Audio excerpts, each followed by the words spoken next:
mentioned three things on the chemistry side. So the first one was the additive that makes it a multivis. We call those viscosity modifiers, or VMs for shorthand. And what those are, they're polymers. They're a rubber-based polymer, okay? And they expand and contract due to heat.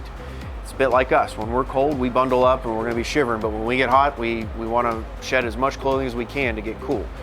The thing also there, though, is they're probably the heaviest component in the oil. So as far as evaporation is concerned, those polymers themselves are actually typically heavier than the oil because they're semi-soluble, okay?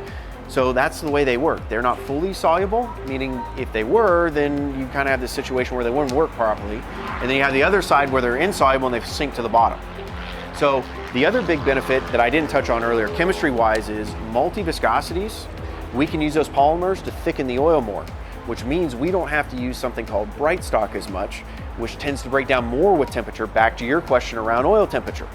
So meaning that when you typically run a viscosity or a multi-viscosity oil, you tend to wind up with a little bit less deposits on the inside of your engine because we're able to achieve the thickening power to get to a 50 weight at a different rate without having to use super heavy base oils that tend to break down more with elevated temperature.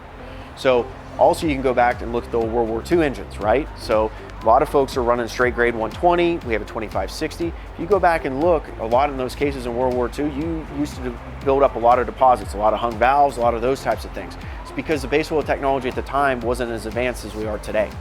And so those oils did not burn as clean in hot temperatures as whenever you could use a multi-viscosity and use those viscosity modifiers to thicken the oil.